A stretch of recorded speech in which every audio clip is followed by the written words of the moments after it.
Good afternoon. Well, Sławek, it is true. I decided to have my entry exam at a film school. It was 1968. After 68, well, the school was closed down because of what happened in Poland in March 1968, and because of different reasons. As you know, new students were not taken for 1 year, and not willing to lose my time. Well, I wanted to do something in film, so I started dealing with small films in Warsaw, and I was drawing pictures to Koziołek, Matołek, the little Polish clever goat. Stories from the past. Well, I may tell you something interesting about it. And I remember, after 2 days, the director of this production house, his name was Rybczyński, he told me, at the bottom they are filming something and they are having some trouble. Perhaps you can go down and help them with the animation. And this is when I met a real DOP, Sławek. Look, he was a graduate at that time. For me it was the first meeting with, nearly a god. And I remember we had a drink together, if I'm not wrong, but it sort of feels hazy in my memory. And afterwards, obviously through years, I watched Sławek developing his career, and it was great. Well, this is a rare example of a filmmaker who lived his vision. I don't know whether you can remember that Buñuel received 3 Oscar awards. These are not normal films. These films were surrealistic, as you say. So films that would not appeal to the mass audience, and his 3 films were awarded with Oscars. And in fact, he had big impact on the development of cinematography, the film in general. I was really fascinated with his films. And I loved this music. These are the records that I had at home when my son was born. I remember I have photos of him and these records in the background. At that time, I was passing my entry exams to the school. Yes, this is when I met Sławek, and I'm thinking, hoping, when they will open the school. In the school, as you know, I was very much involved in the film workshop, and Nowakowski with Waśko here, Robakowski here, Wojtek Gruszewski. We used to meet, and I had some films that I made for myself. They were not within this program. They also did similar things, and once we met and we said, all right, let's get together and let's show our films. And this is how the workshop was formed. We had a couple of meetings. We used to consume quite a lot of beer and other things. And I always dreamt to work in such a group. I thought we'll have serious discussions about art, but we were more on a joking side. So I didn't get attached to the group. And after some time, they were doing some artistic events, but I was not there. Yes? So I took a photo of myself with the same tripod after years. Yes, I took this photo in Vancouver. The man who had a very strong impact on myself was Andrzej Barański. We made films together in the film school. I was cameraman and he was the film director, and I learned so much from him. I don't know whether he could say the same about myself, but we made a very good team, and our films became classical for the school. However, after the 3rd film, we had very huge differences in views. I had an absolutely different concept of the picture, he had a different concept, and we said farewell to each other as friends, and still we were in great contact, but we said we would never work together never more, because of the differences, but we still respected each other. Right? I don't know why we have it here, but till today, when I make any film, or whenever I have any concept, I start with such a drawing. 0, yes. 6,500 frames. I have to say it. Well, for me, this is where the film is. I can see it here. This is something that I have to fill up with details, yes? And in the film school, the first film, apart from various exercises, I decided to have my own film. I thought for a long time what film it should be, and obviously, as you may easily guess, I had all the possibilities. A girl with an umbrella walking in a forest, so to make another feature passage, or perhaps a thrilling story. And I have to tell you, I don't know why, but it was an informed decision. It will be my first film. I called it The Square.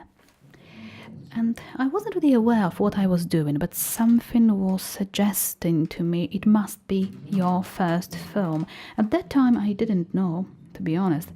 I had to struggle with this problem through my life. What is it?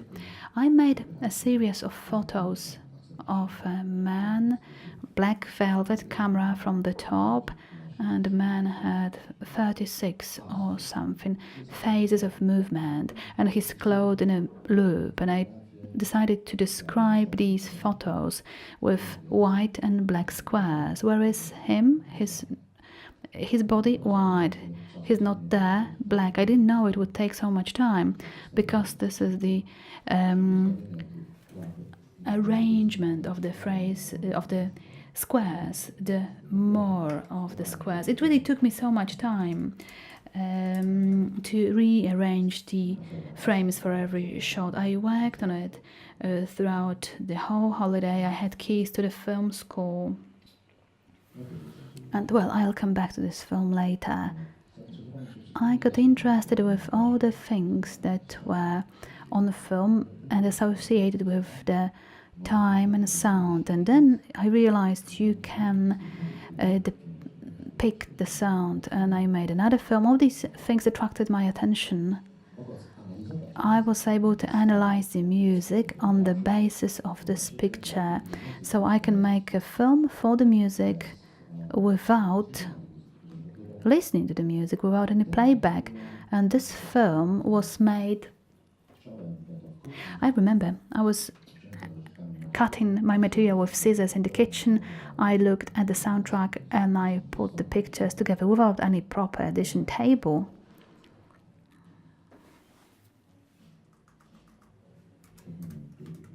I think it was my second film, yes. My second. Couldn't we have the music a bit louder?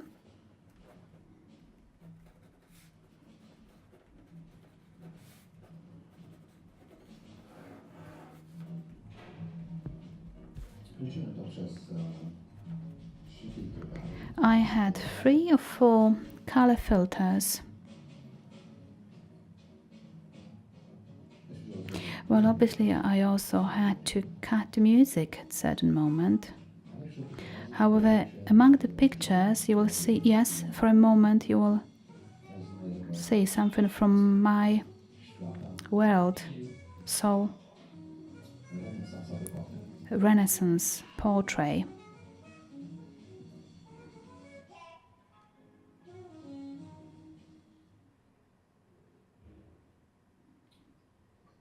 Yes, at that time when I was doing this film, in Bell Laboratories 2 people worked.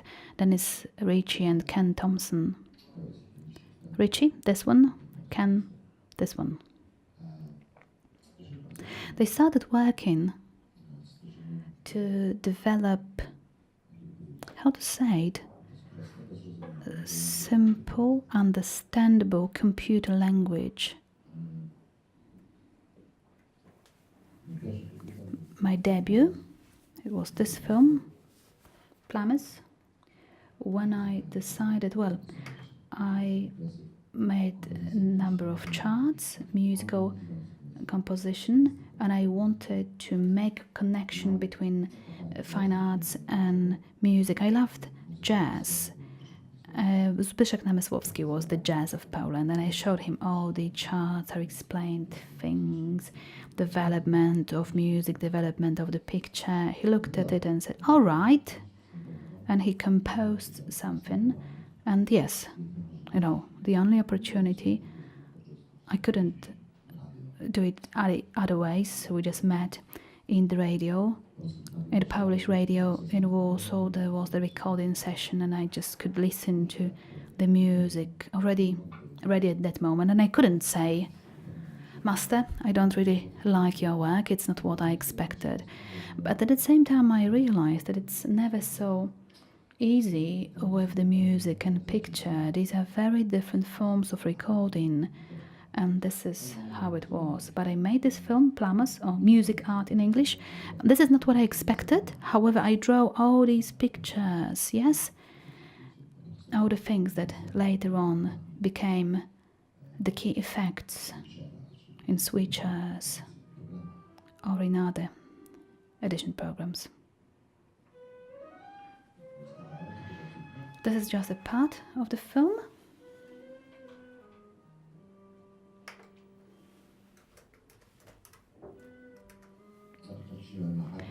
High contrast, yes, black and white material, and then rephoto with manually drawn masks to various musical rhythms and through different filters. So I made photos of them on color film, so the colors were very sharp. You obviously cannot see them well now. Perhaps I have to go forward because I have quite a lot of it. Well, everybody was rather running away from Łódź, and I decided to come back. And I lived not far away from where I was born, in this house. Yes, I lived here, second floor. These windows were mine.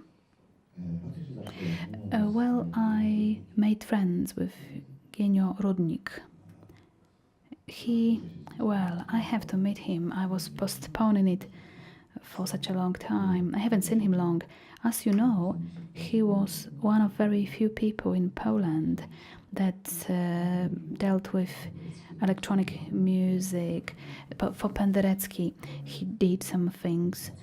He worked, he also had the Schaffhausen ground. We used to sit in the radio and we cut together. This is Eugeniusz at that time.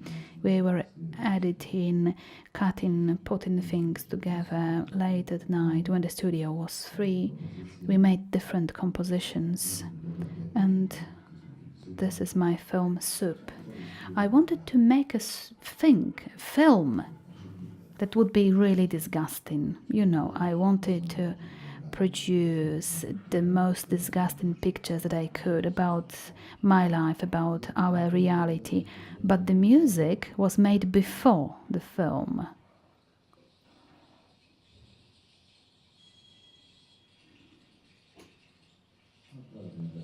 Well, perhaps you might know these films, so I'll leap forward. And this was yet another film with the sound. It was the time when I stopped on the map of Łódź. I drew lines, 15 kilometers, and I decided with a frame camera I moved at a regular speed, so millimeters, centimeters, and so on and so forth, through houses, through flats and factories. Shooting, it took me a month, I think. With the whole crew, I didn't have any light camera. It was an old French camera. It was a couple of kilograms, a couple of dozens of kilograms. And sometimes I made mistakes with the exposure, for example. I didn't remember which direction to turn, full exposure. Sometimes we had problems with the photos. And obviously, And obviously sometimes they were overexposed, and police, militia rather, stopped us asking what we were doing there, funny stuff. And perhaps I should rather use the general comment why they start using these films. When I decided in the Fine Arts College that painting is over and the natural consequence, natural follow-up would be photo and film, then I used to run away from school and I would watch 3 films a day.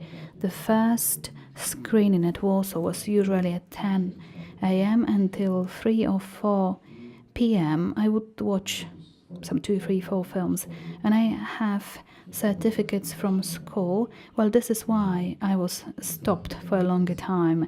I couldn't pass to the following class because I played truant too much, but I watched all these great movies, and I knew that it was very difficult indeed to do an outstanding movie.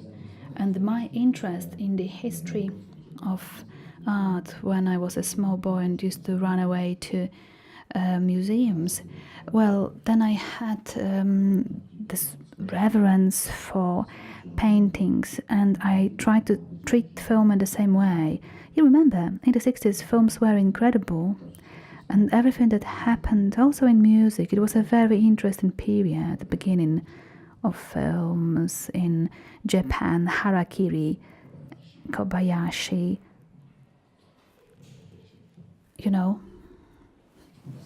Kurosawa. So these things that happened also in the Italian cinema, Fellini, Roma, everything, Pekinbach films from the States, Sweden, Bergman, it was France, Russian films, yes. It was a marvelous time, and I realized that these were pieces of art, just like in paintings, also films were similar. So I didn't attempt to make a film. I knew that I would have to have great knowledge. I would have to know clearly what I want to say, and I also would have to learn about the workshop first. It was a technological show. I knew that painters in the past, the good painters of the past, well, good work was really something that required good workshops, so I started experimenting. Well, obviously I did have a vision that the pictures from the past were an inspiration to make pictures, not necessarily those in front of the lenses, but those that are in our imagination, those that are really more real than what we can sometimes see with our eyes. So I knew it was a very difficult task, and I decided not to resign of my, say, cameraman career. I still made films with my friends. However, I agreed only to do things that allowed me for experimenting. And, well, I need to explain what I find an experiment. Well, so without resigning this, I also made my own films. And in all my films, I solved a kind of problem. A problem that I didn't know how to tackle. Some things unknown to me, and I maintained it till today. I have maintained this attitude. So this is our script, or a film book.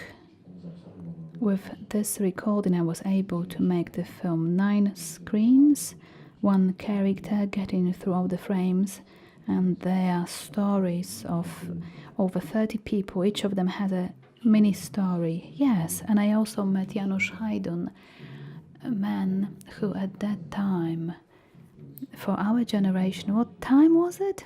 The 70s, yes? In the 70s, he was a great inspiration to many of us, and many of us also worked with him, an incredible musician. And this is the film.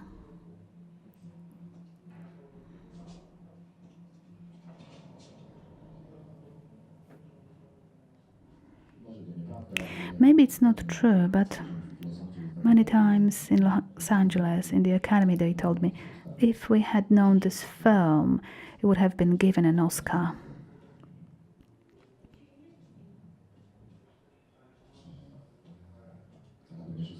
The academy addressed Polish Filmoteka for... No, it's a different story. It's a long one, I'm not going to say it. So I was very much interested in space, how to show the space or stories that develop in different places. The man that also had an impact on myself,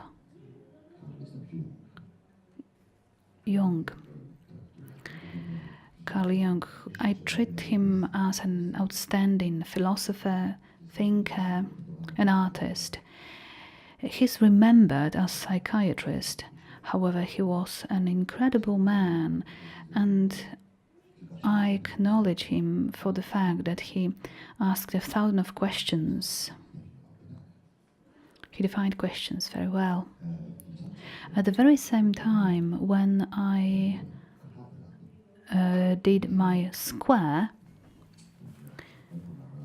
in the Bell Laboratories in New Jersey, these two people worked on the idea of CCD. In 1974, they had the first CCD plate. And in 78, when I was doing my tango,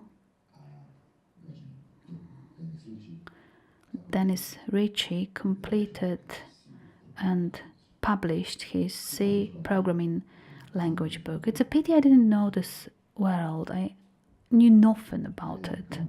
However, my tango, well, it was year 78. I was in Vienna and I was building the studio for trick films. And simply I was bored. So I drew a picture of the tango and I made it in 1980 in Poland. Well, at that time I have invented 12 similar movies, and I had a proposal to stay in Austria, but I sort of didn't like it too much there. I wanted to go back to Poland and I wanted to continue my experiments. All I managed to do was tango only. So the tango without my recordings, without my records, wouldn't be doable. So these are my scene plans. I think you know it also. Perhaps I should go further. Another person that had an impact on me was Bodziu. Are you here? Bodziu Dziworski, yes? Right. We had a pleasure to do 2 films together. We improvised a lot. And these were great times. And we spent so much time talking, doing things together. And this is another film of mine that I wanted to do in Poland, but I did my documentation, dancing couples, turning, swirling in kitchens, in the flats, and this is a part of this film. However, what came was this.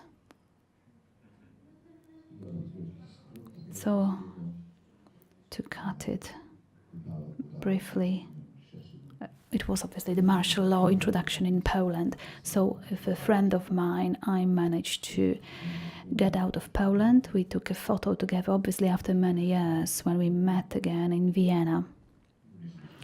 And we invented a kind of pretext. Instead of going to Poland, long, interesting story. But we made a film together, me as a DOP, editor and co-author of the script. One of the worst experiences in my life. It was a film about a criminal. It was called Angst, if I'm not wrong. Now it's a cult movie, and it had a real impact on the new wave in the French cinema. It's a horrifying film about disgusting murder, and working in the film was a nightmare. I never worked in such a team of amateurs, but okay, I did some interesting stuff to the camera, and I filmed the whole film through a mirror. It's really hard to work upside down, but I constructed certain construction, flying ropes, things that are used to suspend cameras over stadiums, to be able to have views from below or in an enclosed space. Okay, I made it to America. And here, with Sławek, we just talked about it. Do you have this symbol? Well, I got the symbol member of the Academy since 1983, 30 years ago, yes? And we got it recently, yes? A couple of months ago, yes? And I got it sent from the Academy. Wear it with pride. Well, in Poland, perhaps it would be funny. However, in this place, I can wear it. So I came to America, and my Oscar was associated with a couple of scandals. So for a moment, I became very popular. There were many interviews, and I met very kind people that organized shows of my films. And I wanted to bring, I have forgotten, this is my age. I have found an interview magazine. It was Andy Warhol's magazine, in which there was an interview with myself. And by coincidence, I was looking through it. And in this interview, I said I would foresee a revolution of the cinema. We will make films constructed of squares, and it would be a real revolution in the cinema. I had this idea in 1984. Well, it's my first music video that I did. I was very satisfied because this was one of the first synthesized music made by David Horn in London. And this music video, it was my first. I could do it only because I knew Chris Blackwell. And Chris Blackwell, he was a man that discovered reggae, Bob Marley in Jamaica, and sold it in the London streets. Sold this vinyl records. Very quickly the music became popular. He turned into a millionaire. He established Virgin Records, Virgin Islands, and then sold it to Benson. However, he saw my films, he liked my films very much, and said, you know what, I have this music video for you. Do what you want, because David Horn hates Americans, and I would like this record to be released in the States. I don't care. Do what you want.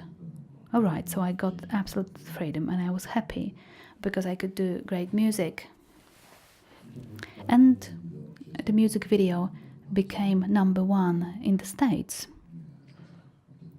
And since that moment, I didn't really have too much problem. Well, I treated the film and every single thing as, you know, as yet another experiment. So music video, it was 1983, 84. It was the beginning of MTV. And I met, because of my first music video, I met the managing group of MTV. And these were mostly women. And they had very ambitious plans. They wanted to show only very good music video. Interest in films and only interest in ambitious music.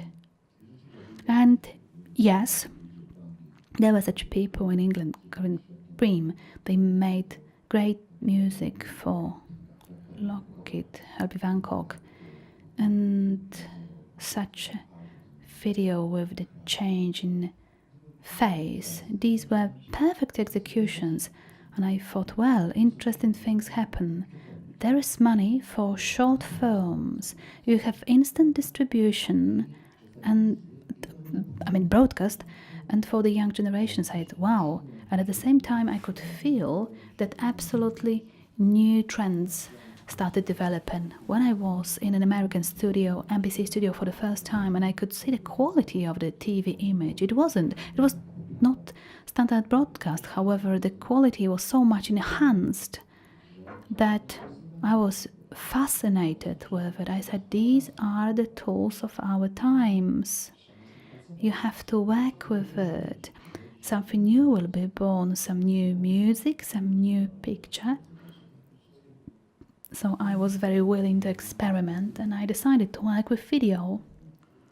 And in the magazine, in the interview, I talked about the fact that video will be an electronic picture composed of squares, but I treated it in a total way. You know, for me, everything was acceptable, mechanical constructions. And here, for example, I constructed this platform because I had rap music for the first time, and there was a group, Grandmaster Flash, and for them, I was fascinated with the repeated music, so I thought I should construct such a device for them, and I used elements from aviation. So these things that are used in aviation. So it was like aircraft carrier. So you could pull manually to up to 3 tone, and here you had the release. I found it in New York, a little device, $5 each during World War II. It was used in Normandy when there was the Alice attack, when they were detaching gliders from transportation airports with a single rod, with a single wire. I found a whole case full of them. So for a bit, I could release the system. There was a stage on it, and there were members of the band standing on it. So perhaps this is a part of the film.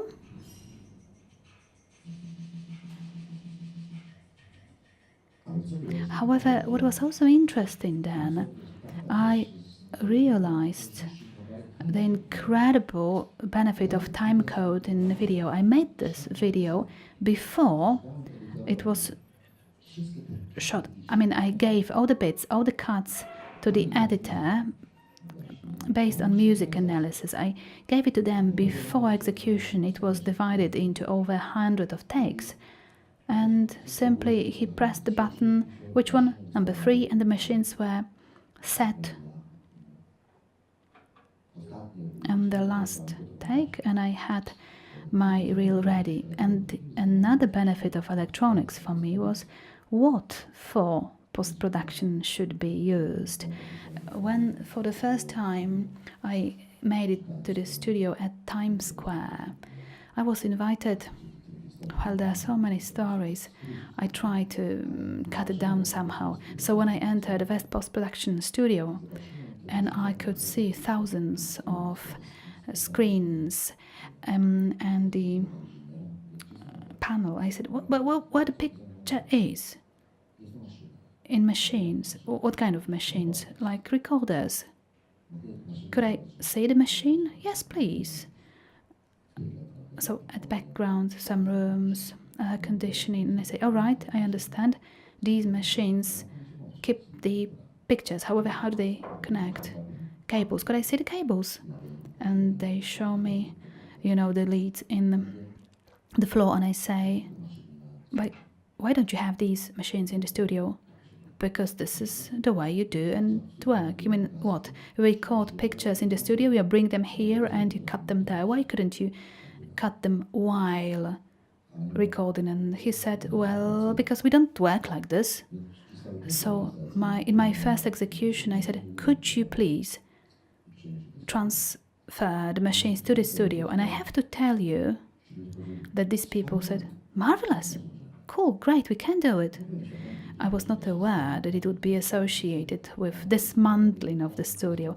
But you know what? In every post-production house in New York, I did the same, and people loved it, because all the time they said we were doing the same stuff, and now we have something new at last. And I remember during the first execution, or perhaps after 2 or 3, Manhattan. You know what it means? Contract. After so many hours of work, every hour double, then triple.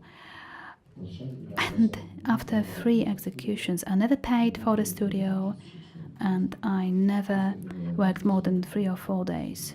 All the time, it was like through day and night. Why? Because people were very much interested in it, and there was great publicity, there was good press, and I called it instant video method. Well, true, the team came, different groups. At the end, I gave them the reel ready. I never had any post-production. All right, here for Checkman Jolly in Los Angeles.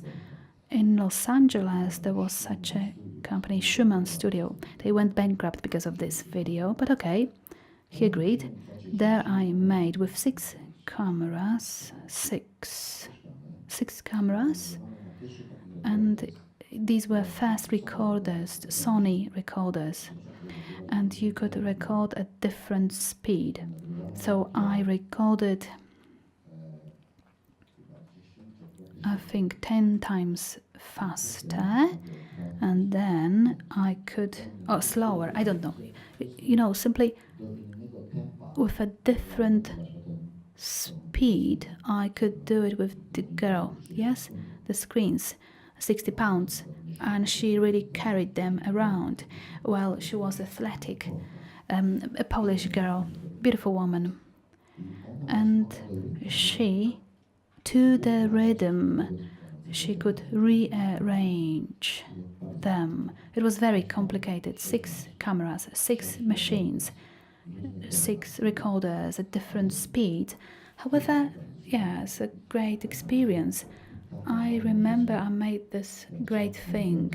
Jack Mangiori was next, and in the screens we could see,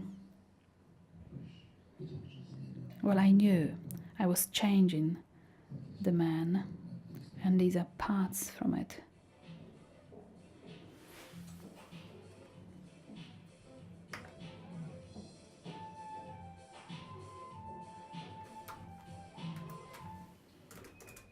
Yes.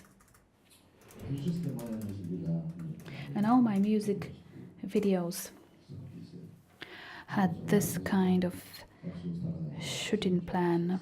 Okay, 7 seconds, the bit. Very quickly I realized that all of them were the same scheme was applied in pop music. Yes? All right, and with experimenting at the end, there was this Simple Minds band. It was a very popular British band. And they came to me for video shooting, but he said, in the film, everybody wanted. In the film, I talked to them on hours, local revolution, no film, revolution, new tools. But everybody was saying, no, why don't you want video? Because look, film look is better. And I said, all right, nothing will remain from this century, only landing on the moon. Poor quality material. Okay, anyway, they were not convinced. So Simple Minds, and I had this idea to make something that I'll show you in a second, multi-layer picture, several dozens of pictures with offset, moved forward a bit. However, obviously you could do it on video. And they told me, look, Zbig, if you do it on film, then we'll agree for the second video, yes? So I made this deal, and the promise, rare in my case, because I really wanted the experiment. So I used classical film, like Woodstock, waterfall in nature, and I planned for special constructions for the cameras, but there was a horrible storm and we had to run away and drink. We waited for the good weather, and at the same time I learned how much they hated English people. They were Scots, so according to them, there's nothing worse than an English person. But all right, the thing was executed finally, and this is my list of time codes. And I wrote it down. I gave it before shooting, then I made the film, and it sort of changed my life. You know, here the quality of the picture is not the best, because these are obviously compressions of old material. It was very complicated technically at those times. It's just a layer upon layer, so these are inserts added on live without post-production.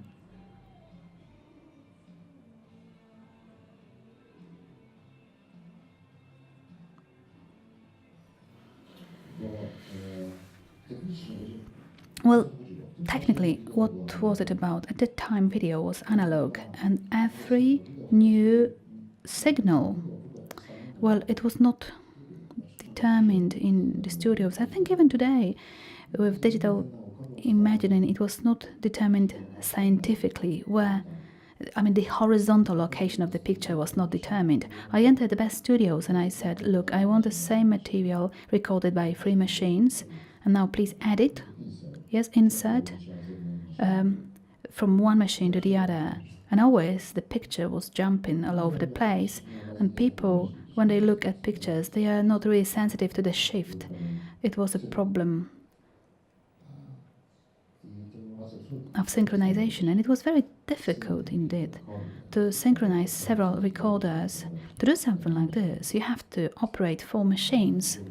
2 of them have to record, 1 shall have playback, and you shall jump between functions. And I developed a system, to record and erase the video image. If you have a take and you want an insert in it, so you have to erase a bit and use compositing techniques.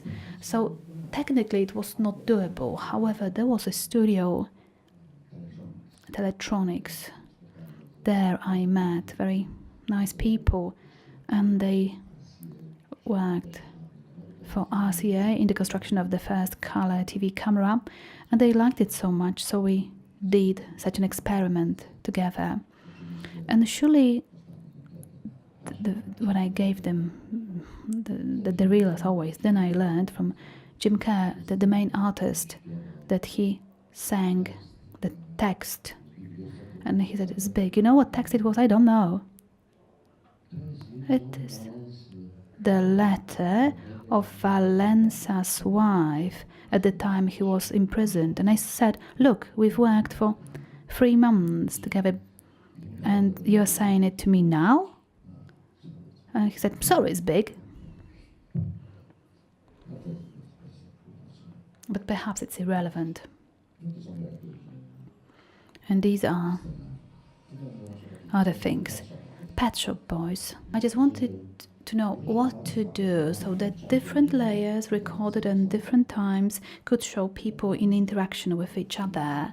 So the same character takes the glass and gives it over to himself in a vivid process. I did many times. Many things of this kind, constructed various mechanical devices for it. And here, for example, I'm running Trade Center, the other building. A lot of such things I constructed. Here I made this device. I was never sporty, but in a miraculous way I always ran much faster when I was shooting, faster than other people. I said everybody is trying the maximum, and I sort of always was first. This was a very cool device. I had this camera with the mirror, so I could turn it while running. It was moving here. And I also had a method to even doing panoramic views from a distance. But what the point is, you have movement, and the past. I had this film Steps. It was a big experiment. I had it a bit too early. I had my film show in the Museum of Modern Art, and I learned that they kept the master copy of Potiomkin. And I said, how come you can have the master copy? Yes, because in 1925, around this year, he brought this film, and us, the people in the States, asked for the film to be left there, and he left it, okay, and came back to Russia. Then Stalin watched the film, wanted him to cut out a couple of scenes, and the only true copy was in New York. And in 1973, when Russians wanted to reconstruct the film, if Stalin said it must be erased, it was erased indeed. So then Russians appealed to the Museum of Modern Art and asked for it. So negative was made, and based on it, the film was remade in Russia. And I asked, would you give me a negative, one sequence of the stairs? Yes. And I got a copy right from the master copy. And I decided to add people into this world. And I didn't know that it was virtual reality.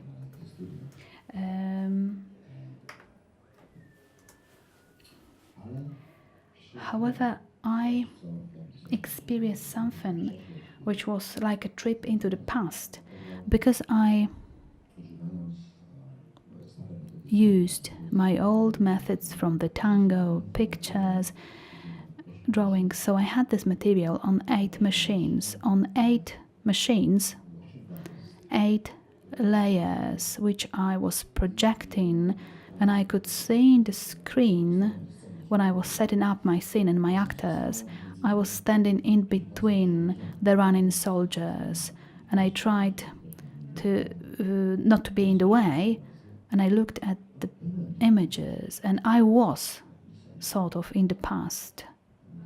And I remember once, when everybody was asleep, because this film was shot for 13 days non-stop, and everybody was already lying down, I still had enough energy to stay there in the loop, surrounded by the pictures. It was a very difficult execution because I wanted to have everything done alive. I found a couple of photos, horrible quality, us shooting. And do you think that American studios look different? This is how they look like. And I even had in this film, Malkurbaj, the best man, apart from Zygmunt Novak, the best man in sound effects. And he received Oscar for sound effects in Das Boot for the sound. He was Turkish, lived in Cologne, and I brought him from Munich to New York so that in real time, during recording, he could make sound effects. It was a very ambitious plan, really, to have this film, such a complicated production of these layers in such a short time. Analog technique. And me, in this film, I have collected so many experiences, because something like this was finally done, and these experiences were with me for years. However, my biggest problem, and I didn't expect it, was picture geometry. Simply, I didn't have enough knowledge, perspective and stuff. Eisenstein, he made his film with very different lenses. Only later on I discovered some material describing his work. So broad lenses were quite expensive. We had primitive Russian optics with very long zooms. It's a different story. Why? Because the zoom comes from microscope, telescope. They were always long, and you had this narrow angle of view. So he built these big scaffolds to film from far, far away. And me in my studio, I simply had modern television optics, and to be able to achieve some geometry, I had to open the door of the studio and go across the street 28, west side, in Manhattan. So can you imagine me across the street? I have a camera, TV camera, looking through the door of a garage on this side, on the stage, and I had traffic in the way, trucks. It was terribly complicated. I dreamt to do this film chronologically because I had empty frames without people. I added some frames and I wanted to have it done chronologically. However, unfortunately, I discovered it this way I would never do it. So then when I had single camera position, I had to do some things, and I left myself total freedom to improvise with the actors, with the so-called text and action. I just wanted to imagine what might happen. So a big undertaking. Another man, obviously, that I worked with a lot was Michał Urbaniak. Why? Because Misiu, we friends called him this way. He simply was a fan of electronics as well, and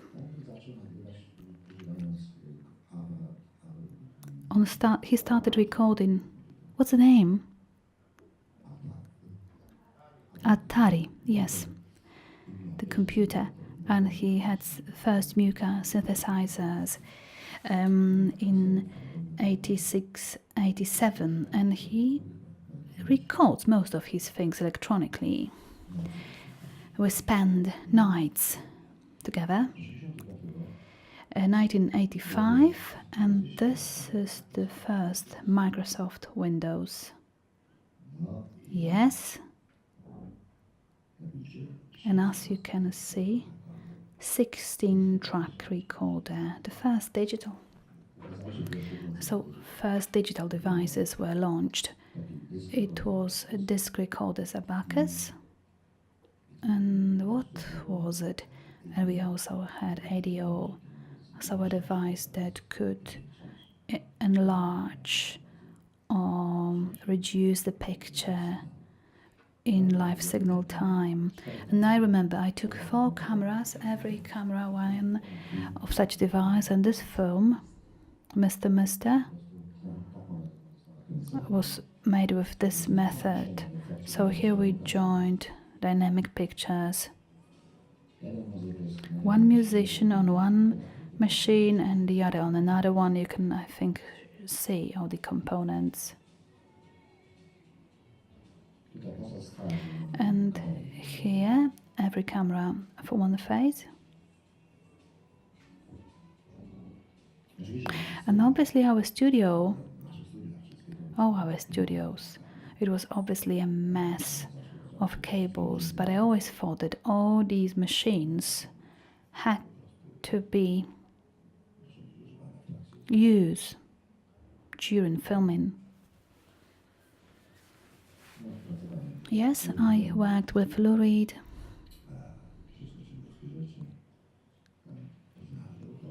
I met Warhol, who used to come to this place, and we spent quite a lot of time together. Well, we've got something here, don't know what. Yes. It was such a film.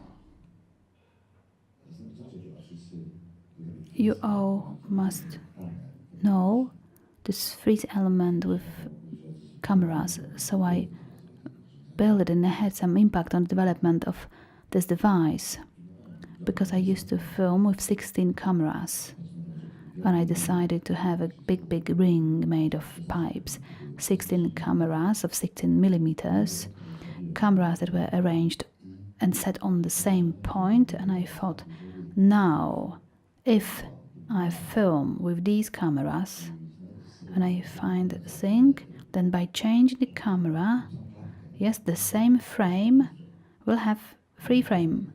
But if I change from each camera, you added big speed.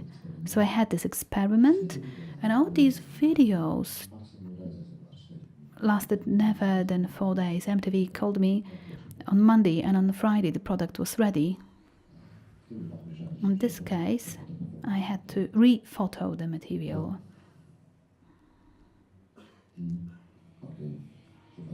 And okay, have a look.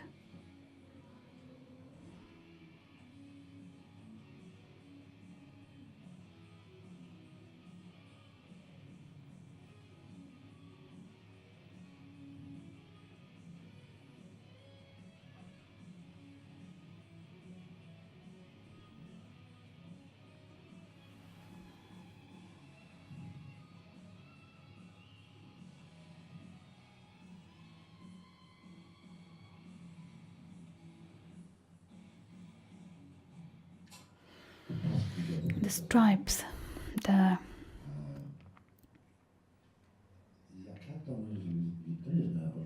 this is not the original copy. It's edited with close-ups. This team, heavy metal band from Germany, they exist till today. It's a German legend or so, and it was made for the American market. Them, they said, is big, too fast, MTV, too fast. These were the times when the principle was 1 cut per second in TV commercials. It's quite many cuts per second here, and it was undoable at that time. So I had to keep certain views for a longer time. And afterwards it became a classical solution, and today people don't have a problem with a couple of different editions a second. And one day I was approached. Well, I had many articles in press, in American Cinematographer, Connoisseur, and many titles, but also industrial titles. So one day I was called by Barry Rebo, a producer, and he said, Zbig, we have a team, we don't really know how to do all these videos in real time. Would you teach my team? Because I'm working for high definition equipment. Have you ever heard about it? No? So it is very high quality television, high quality film. Would you experiment with it? And I said, surely. And yes, I was in the garage when the equipment was delivered, and we switched on with his engineers, and when I saw the picture I said, wow, this is a real picture. It was HD. And I said, you have to have a film, you need the text. And Yoko Ono, I had a pleasure with her, and I said, Yoko Ono, there is this Japanese high definition television, and it was high definition video system. So would you, Yoko, give me some music of John Lennon? And she said, speak, take, imagine is a sacred track that would never be given by her to a commercial application, but for this, it's just ideal. So I got ideal music. So we filmed Imagine, which was first high-definition project in the States, one of the first. At that time, you couldn't make a transfer from high definition to normal video. The only way was to have a transfer to a film negative that was done in Tokyo, and then on a normal telescene with the negative you could rewrite it to PAL, for example. So the material was sent to Tokyo. And, you know, a paradox. What you see here has these jerks. And I never established what the reason was. We copied something wrong from the tape.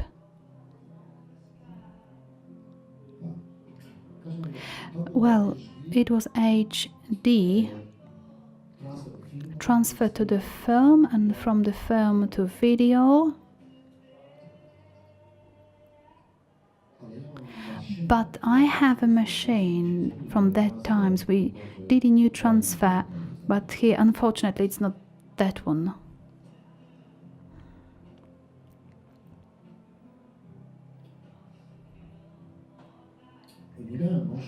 I didn't have any motion control, so I was pushing the camera by my hand because I invented the system of manual control of the camera movement. I used to draw stripes on the ground, and in earphones I listened to Calm Down recorded by me. There was a slot and it was like 1 pig, 2 pig, and on a pig I had to have a red line through the slot, and in this way I received 1 frame precision.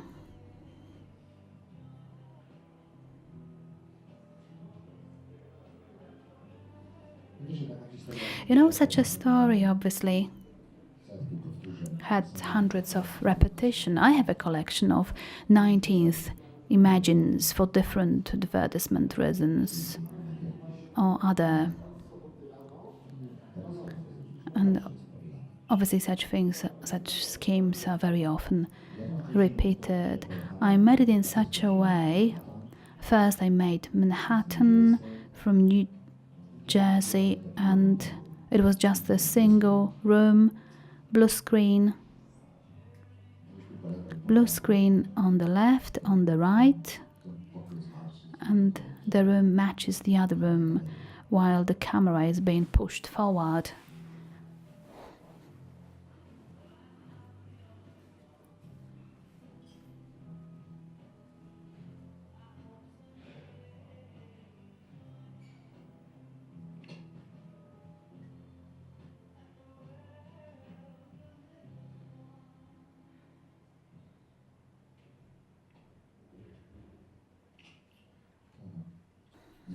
Well, so after this experiment, I was just fascinated with high definition. But what is most important, the material was sent to Tokyo, and people that developed high definition NHK laboratories and the Sony Corporation, they were amazed with the quality and the film in general. So I was invited to Japan, and you will see more about it in the further part of my lecture. Well, I was the only filmmaker that started using high definition outside Japan, so they fell in love with me. HDTV was absolutely ready in 1985, and if you could imagine, there's a single person in this world interested in it, apart from Japanese, Zbig. So I was just everything for them. I was in Japan so many times that I have to hide for 3 years. I don't want to. Lost in Translation, do you remember the film of Coppola? And when I saw this film, I thought that somebody was watching me. It was exactly a film about myself. This is how it looks like always, but it's interesting because I was invited by their laboratories and by these people, and I was a witness to the development. I was involved in discussions, I suggested certain things. I was a witness to all the things that we use today, CD when it was developed, and the whole technical development. And obviously there were so many nice things. I met many people and funny stories. So these are my very faithful friends. They visit me, soon they will come over to Wrocław. and obviously I witnessed many things. This is my first team when I decided, no, we have to do high definition, and Sony Corporation financed it in the way that they gave this. They financed my loan. I had to pay $45,000 a month. I wanted to have a couple of screens, cameras, 4 recorders, and the camera cost $500,000 every recorder, $500,000 each. I have still one of them standing and working. This is my crew. This is a person that made City of God, the film about the shanty town. And now this is a mayor of one of the towns in Poland, Paul Bachman, DPO and motion control, John McConnell. And now all the DVDs for planes are getting through his hands. Those DVDs that are distributed during flights. And this is myself. This is our first camera, analog camera, with the first motion control, this head. The first HD camera of mine. I constructed these wipes for blue. And at the same time, I can say that when I opened my first studio in New York in 1984, I met Friede Hochheim. He was a refugee from Eastern Germany, and he was a light engineer. And I said, look, I have this little studio in Manhattan, but I have no proper lighting there. Would you construct any bulbs for me that would 3 to 100 without any green sparks and not noisy? I need them quiet. And he constructed set lights for me, and he constructed Kino Flow, Oscar.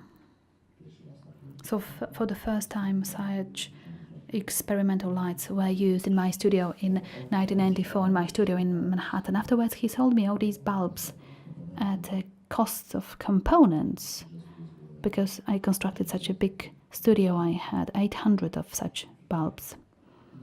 And even here in Wrocław, I wanted to install them, but it was too expensive. So I found a different company. And I started doing high definition. And first with Barry Ryba, but artists, musicians, they were sort of not interested. They were sort of afraid. What kind of high definition? So black musicians used to have rows, and the only exception was Hair Puppet. I might show you a bit. This makes me wonder why I made something like this. 2 planes hitting buildings.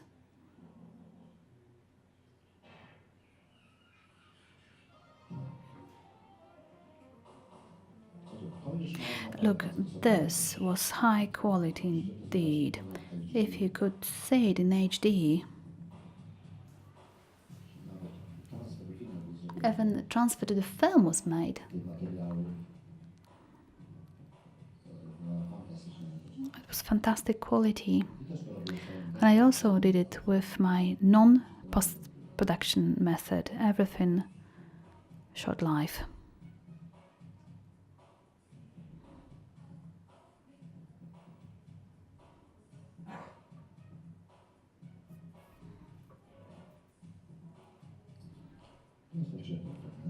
These are bits.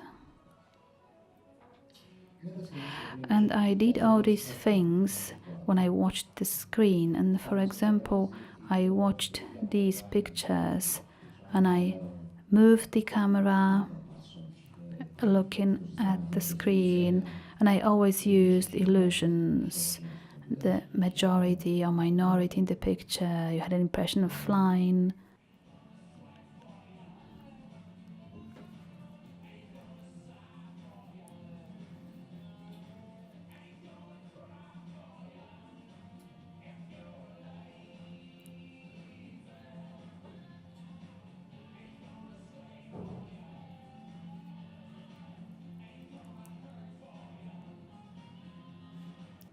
Mick Jagger, very nice person. This video was made in horrible conditions. It was 30 plus Celsius, and we had to cool down cameras with special. It was horrible, and the technology. We had these time belts; they didn't work. Mick was afraid to move, and I showed him, look, I used to jump on it, and he said, Zbig, you move like a horse, and I'm Mick Jagger. However, and we did such a deal, he had regulated stayed in different countries, exactly 24 days. In the US, 29th, he would have to pay horrible taxes, so we had a very clear calendar with his visit, so we made this deal. He would be there only for 2 days. 2 days, yes, but because of technical reasons, it took him 4 days. He was patient and waited, and often, instead of conveyors that couldn't work, he was running on the floor, pretending he was running, and he finished the video at 6 in the morning. No, 7:30 in the morning, and on 8, we had another rehearsals in the studio. We couldn't change the agreement, so we were waiting for the demolition crew that would come and within 30 minutes pull everything down. And Mick Jagger patiently waited and knew that I was, the conditions, and things didn't work. He approached me at the very last moment, really, when we had to leave the studio, and I was all sweaty and dirty. He kissed me and said, Zbig, I could see you lost all the money. He took a check, $40,000. Goodbye, Zbig. A classy man, very nice man.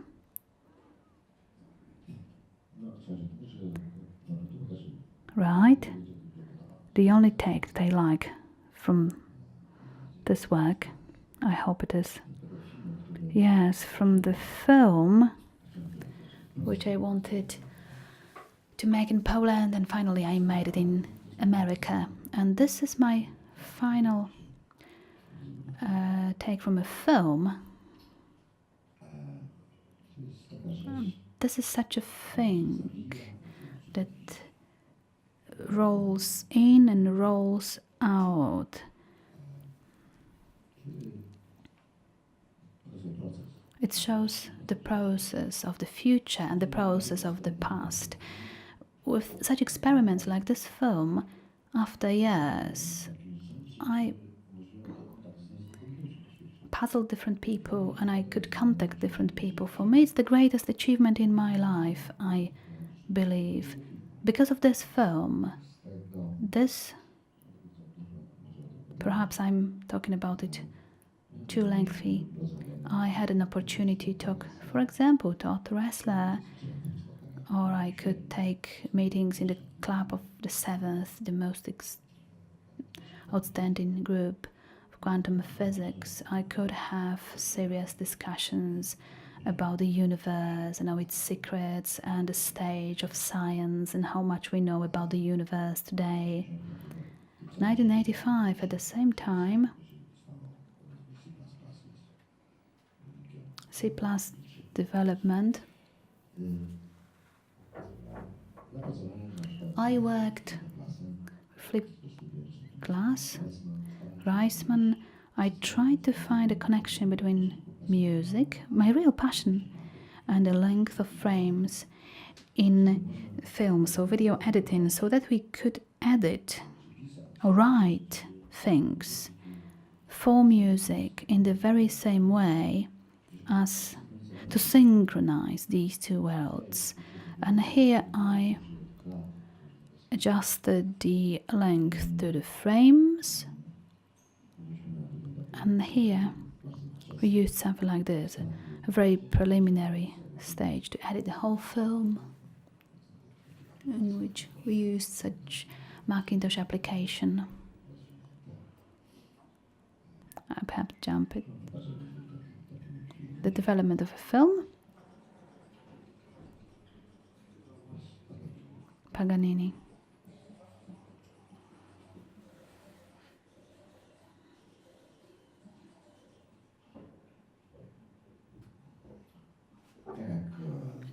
just like with Eugeniusz Rudnik. Also here in the studio we experimented a lot. Like here, another bit. It was made with a precision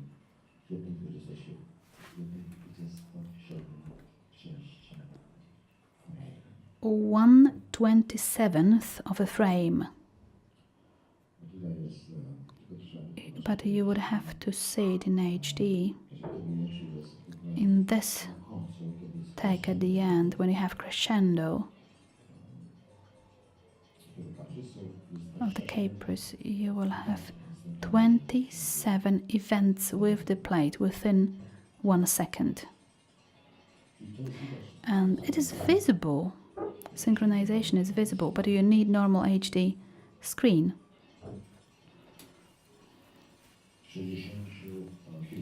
In 60 fields.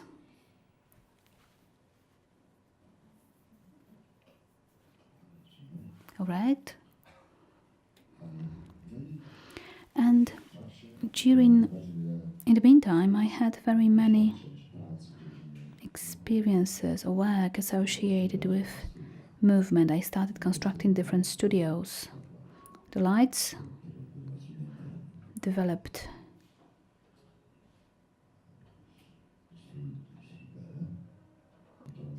from the studies, motion control and examples. I had great number of experiments with different screens, different illuminations, what to do for the camera to be turned upwards.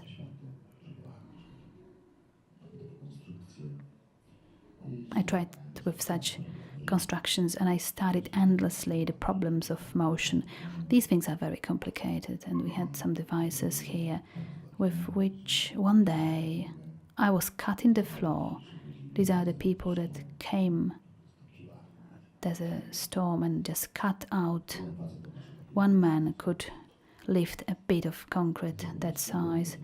My studio, such a canal, 22 meters. Yes, and obviously in Japan, as you can see all the time, I visited the country, Kunabe, Japanese, a bit closer, and I made various constructions. This is my HD studio, in which everything, editing here, sound here. What was this? Yes, these were different data for motion control, and obviously I discovered at certain moment that we had an opportunity to record, yes, digital, and what the digital revolution was about. Next to each other, exactly, we have all these things put together. So this is, most probably, I don't know whether you know it, JPEG principle. So the scheme of one frame construction in normal traditional video, not high definition, but the previous format, 4 and 3. The picture is divided into packets, into groups that are clustered in 8 and 8 pixel. It's not chronology, in different places where information is recorded with waves. And there, so these are audio segments for one frame, and these are different parts of the picture. So simply, I got interested in these matters, and I could feel there was a revolution. I remember for the orchestra, it was seismograph, yes, for earthquake test detection.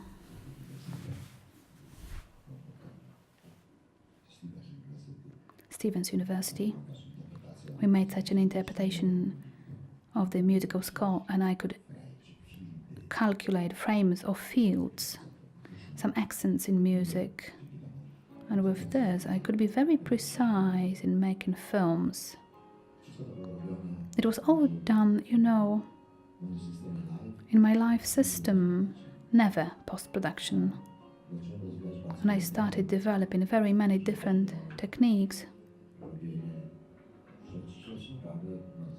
We did very complicated things indeed. Alright, I'll have to jump forward. It's still a long way. Here, for example,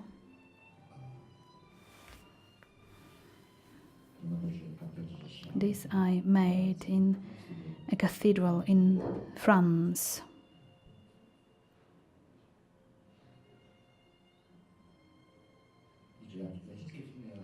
All the films that I made, all my experimental films, as I call them, I never wrote any stories or scripts. When I went to shot, I didn't know what I would film. I was in Louvre. Whenever I was making a film, I prepared constructions, time and space constructions. I could improvise because I knew that film would be somehow constructed. And with this, I could be very precise in my work. I didn't have to worry about other things, but I decided that edition made on live, when I record on a film what I want exactly at the place when I wanted, I can watch it like preview the takes already recorded. It was marvelous. You can do it with actors. I didn't like the idea of coincidental editing. You make lots of different versions and then you will try to put it all together. Well, yes, surely it's cool, but perhaps it is even nicer to try and build the cuts on the set. All right?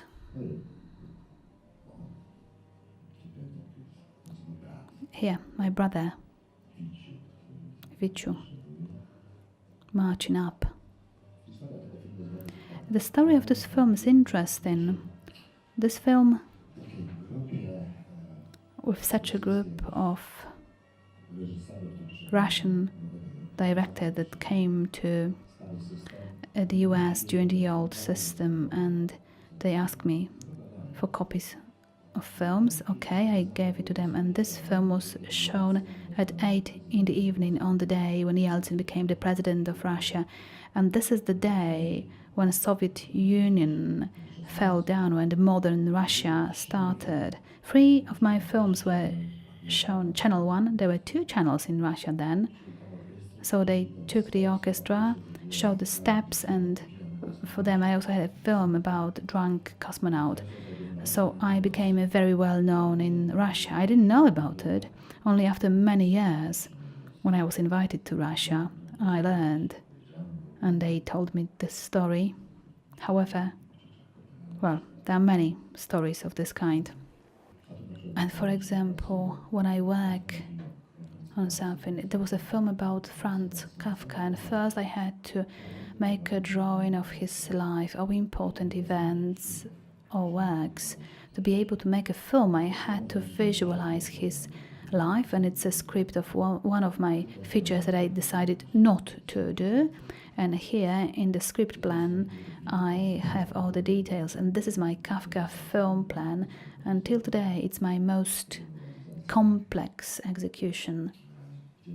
In it, also, I have all the information about the film. Every bit of information is here. And this is a film that was made due to the development of many things that I decided to construct. I experimented for many years. I have the studio. I'll show it at the end to you. Where, well, obviously the quality here is very poor. However, all these things were made live. And all these pictures are simply absolutely artificial. Because, a small experiment, I made it in a group of 12 people. But nevertheless, it's a film of 1 hour and 10 minutes. And this is a mishmash of real objects, small objects. So here I did this moment. It consists of 200 components. When the camera has the full zoom range and it's moving at a right angle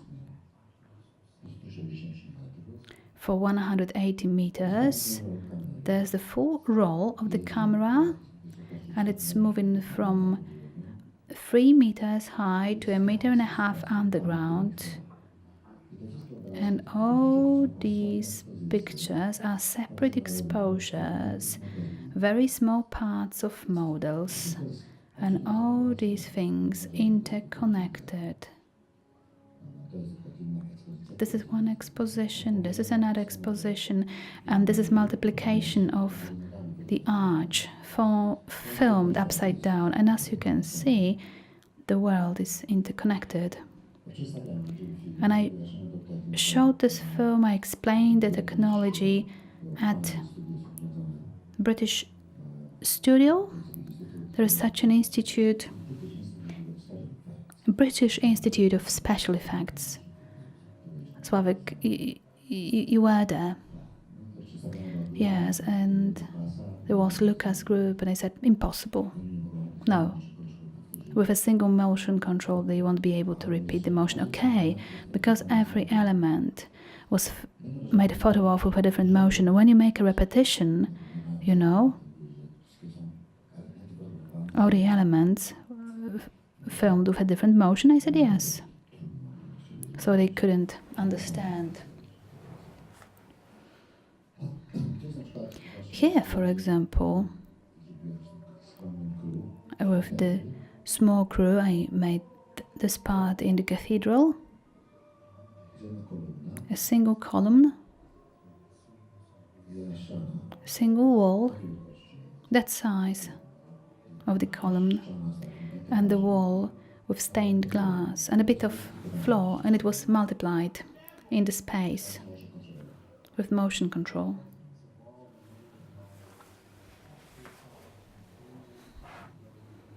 Can you see anything?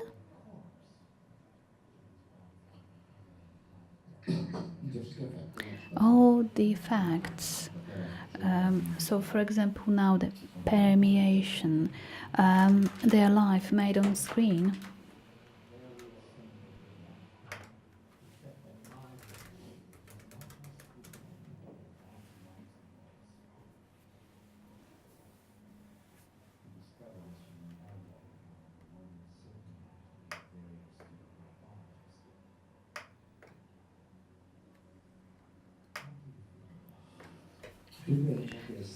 Well, in these takes you have several dozens of layers, sometimes more than 100. It's a mixture, because all my films I didn't treat as a story. It was an experiment that I wanted to show in a form of a picture, and my objective, I was playing with different scales, so it's a collection of little things, little papers, minute costumes, normal scale, furniture, walls, and I worked hard to join the word in different scales. I think it's very sad. For 15 years I was a lonely man, a leper. I was the only non-Japanese person believing in this technology.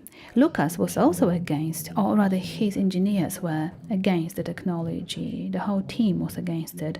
However, in some mysterious way, they made Star Wars. And then George Lucas said that, until today you can find it online, that he economized $18 million in this way, and now he loves high definition and he will do high definition only. So, well, when Lucas said so, then filmmakers around the world went, yes, we shall do the same.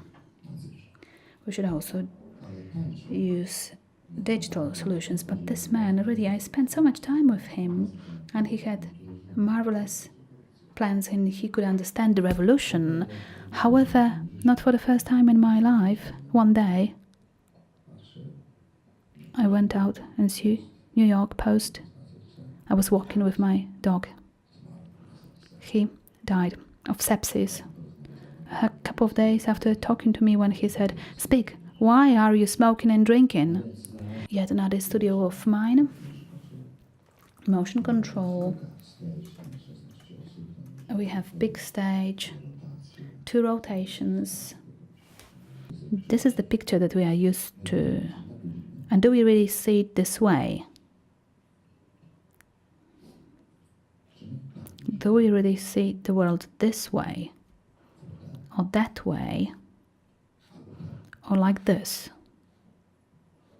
No, this is not how we see the world, but nobody has a problem with it today. And if you could imagine, for 200 years, people quarreled, saying that it's a mistake, nothing is falling down. People realized that in the perspective, they called it Italian style picture, and it was accepted because what was painted was very narrow angle of view of the architecture. I could have a whole lecture about it throughout years and centuries. People were fighting for a different model of perspective, but this one was adopted, the one that was so heavily criticized. And even Piero della Francesco, that didn't know geometrics, wrote a thesis on why it's wrong. And for us today, well, perhaps I'm less sensitive because I'm among those few that have a problem with it. But the thing is that linear perspective cannot be done in optics. That's why we have this nonsense. Why don't we have a single lens? Why every year in Germany, what's the name? The festival. Yes. Why do we have 10,000 optic constructions? Why don't we have a single lens that would photo the world in the very same way? Look, I spent a lot of time. I wrote a patent how to construct such lens so that it would always work the same. Now people don't know, even in these circles, people don't know that every lens produces a unique image, absolutely different from another lens. And when I talked to Panavision, Zeiss, Canon, I told them, friends, I talked to them about the problems.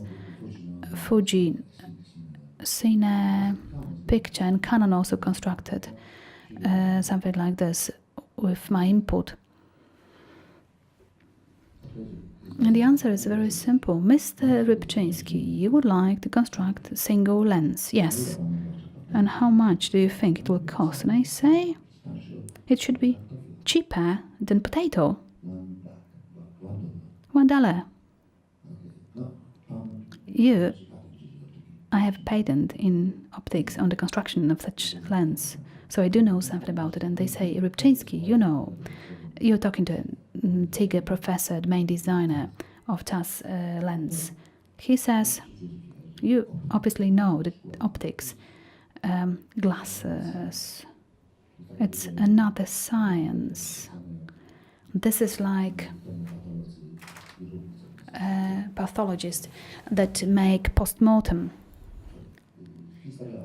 So the history of optics was completed with Mach, who at the end of the 19th century wrote all the formulas of glass optics. Ziege said, we can see for the last 20 years a phenomena. We recycle the same optical construction, we launch them, and users, cameramen, photographers say, have you seen it? Have you seen the lens? It's so sharp. It's so fucking super. It's great. So we repeat exactly what was there 15 years ago. We just add new graphics, and people say, and people buy it. And you would like to do what? Just one lens? And where? In Hong Kong? $1 each. There are 6 of us. 6 competing companies. Nobody will support you, Mr. Rybczyński. So as long as you don't have users, as long as users don't want it, we will be very satisfied with the status quo.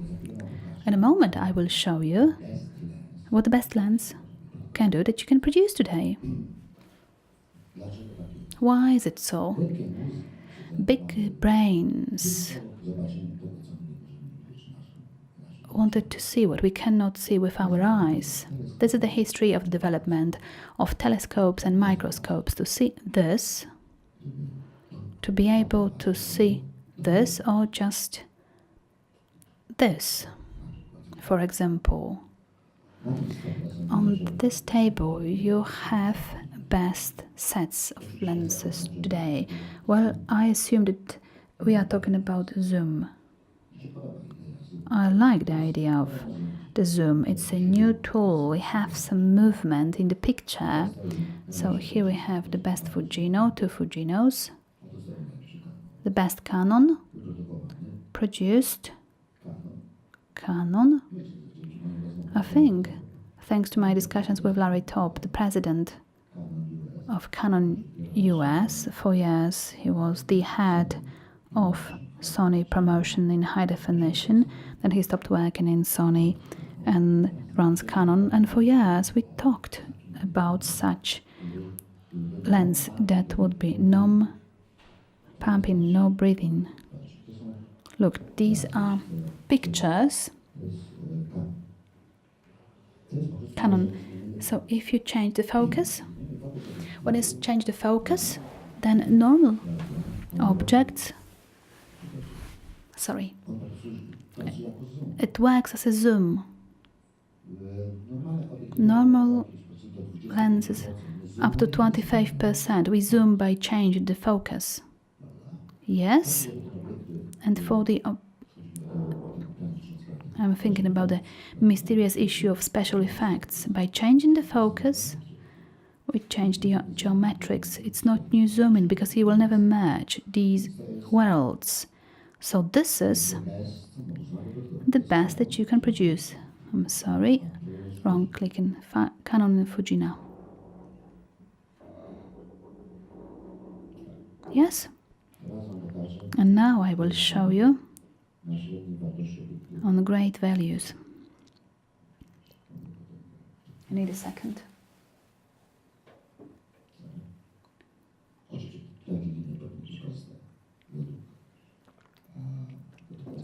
Surely the lines should be straight according to linear concept. This chart is very precise indeed. And now we set the zoom. I've selected out of the two because I couldn't see too much of a difference on Canon and Fujinon. And Fujinon has very small range. In Canon you have 21 zooms. So I focus on the center, zooming out. And now you said, do you understand this? You know what I mean? I don't know. Central scene. Everyone would move away in a different way, and now I center it to the center, zoom out. Yes, when it is set on zoom in, when you are zooming in, you zoom out.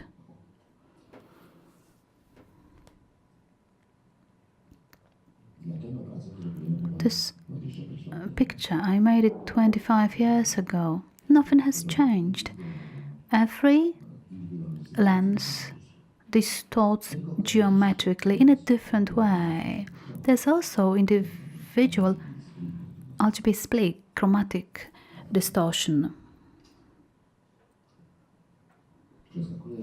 I'm jumping to the problem of compositing.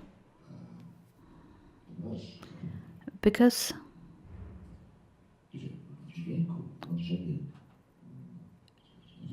why? In sound, it's enough to put all the layers together and you hear a single sound. In the picture, you have to find all the techniques, record the picture all over the surface.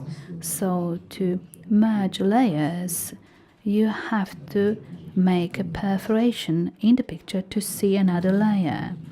So that's why we have the compositing techniques. To Lachos and Petro Lachos, these are two people that had great contribution to the development of the blue and green compositing technology. And they solved this problem in such a way. In the past it was the separation, negative for separation, blue filters, all these techniques. However, they developed the best technology. They got 5 Oscars, 2 technical ones and 2 life achievement Oscars. And from my point of view, multi-layers in the picture, it's so important. But I was aware of all the limitations, so I decided to have an impact and improve it. So I spent quite many years trying to build such a software to be able to improve the technology. I would call it picture gluing, and I developed a method. Martin, look, here you have a picture made with a traditional method, and here my reflection. I found a method to make a local reflection in compositing. So it's a dynamic process. Most of the screen, the background has an impact on the form, yes? If you have an explosion behind the object, the foreground will also be impacted. When you have a thing going through the screen, you will have the reflections, color reflections on the object. I patented it, however the patent was stolen and now it is used in various programs or technologies. I would have to talk for a long time about business, and I worked I developed, I mastered this technique. I even worked for Oldmat to make the best compositor for live technique, because I had my technique in software. Unfortunately, we cannot launch it, we cannot have hardware for it, because it would make delays of 3 lines. But still, we constructed the best device achievable today. We have it in Wrocław. And perhaps I should say something about it. This process, I would have a mini post-production made immediately after recording. So we'd have live compositing. In this technique, it's quite good, but right afterwards, in the background, you would have the correction of compositing with very strong reflections of adjacent layers. And this is our school in Cologne, many buildings in the old town. And I constructed such a little device for motion control there, and it operates on the same principle. It can be stored in a garage and in a big studio, small studio, middle-sized office. And all the effects, all the emotions will be fully repeatable, and on this basis you could transmit and record pictures in different locations. I found a system for movement standardization and equipment that helps us record it. So this is a mini stage. And yes, and the problem of human vision with the technology that we have is like looking through a window. What do we really see? We can see an image. We can see 2 noses, one nose, another nose, and we can see with our binocular view, we see the space, but we can also see our body, our hands, legs, our belly. And most of the operations, when we drive a car, when you operate a machine, when we move in the space, without peripheral view, would be really impossible. However, we don't have the technology to capture it. When we talk about the development of virtual reality, and I believe that we are at we are entering a new epoch of virtual reality, but not the one that they are showing you with faulty perspectives. It should really recreate our vision.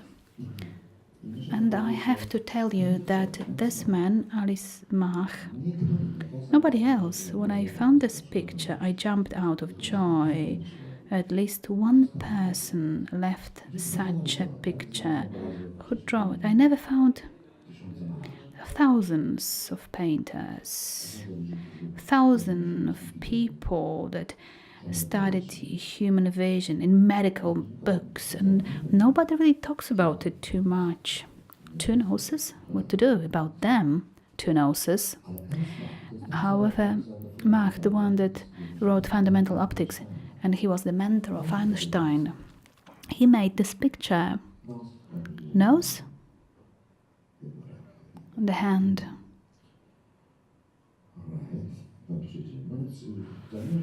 All right, so when I had to tackle seriously problems that others didn't take care of, geometry, mathematics, physics, and finally I had to write software myself to prove and to show the differences. What does it mean, perspective, and can you construct proper view?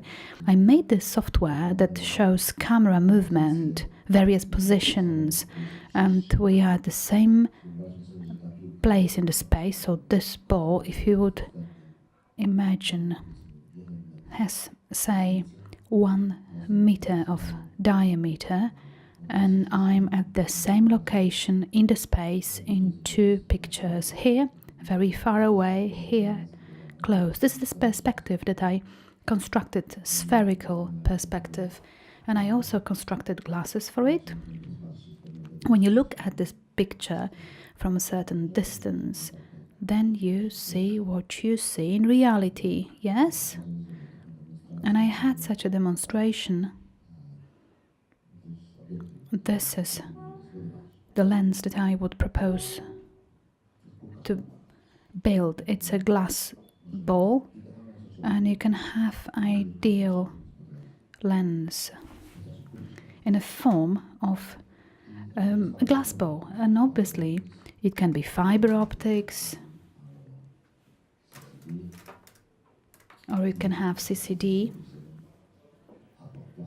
or it can be flat projection, or you can recreate the same in front of our eyes. And obviously this, for example, it's a drawing made quite a long time ago, a concept to build a CD of this shape.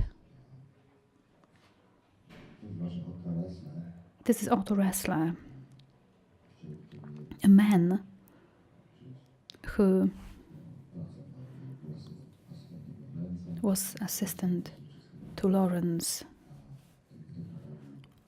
the founding father of all the technologies with which you can show the activity of the brain. Then he worked on the construction of the computer in general through Otto Ressler factor. Now he runs a group, and it's said that nobody apart from them is able to understand what they are working upon. All right, one of the biggest life achievements. He gave me a lot of time, talked to me, and said, well, when I was living in Germany, he said, "Zbig, write a book." And he told me an interesting thing. Usually important books have 1 or 2 sentences, outstanding books. You can have 8 sentences in this book. I'm not an academic, I won't write any books. However, the mere fact that I could spend a couple of evenings with this person at the same time the club invited myself, so that I could share different theories on the image with them, it was a real honor, because I was able to ask them questions and they explained certain things associated with the modern research and the mystery. Fascinating thing. All right, and Paul Blachos, he comes to me, we are here together, he comes to me to Germany and says, what are you doing here? You're a teacher? Go back to Los Angeles. He knows all my innovations. Let's build up a studio and let's work together in Los Angeles. So just a couple of words about compositing. Look, there's no science about it. You know, this is green screen, yes. So this is generally used, yes. Green, great.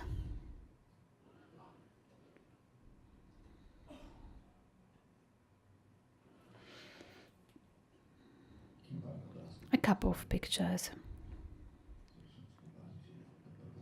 A bit more professional.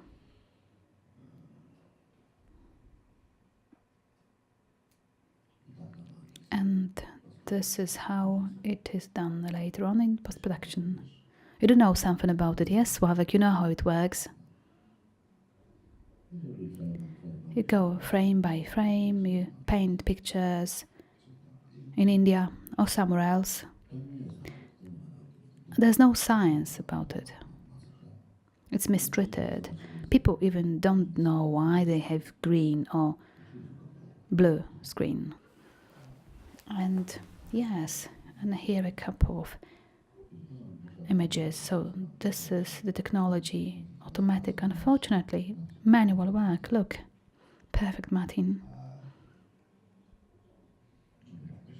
So you know how such things are done. Here I was involved. Yes, this is the team. And just as for work efficiency, yes, this is a team that produces technology for the whole world. Bureaucracy is done by one woman. She comes on Fridays. Our team downstairs has a bigger bureaucracy in Wrocław, and our team is smaller.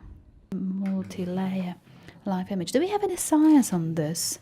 Is there any body of knowledge collected? Multi-layer image. I was searching for information. You can't really find too much.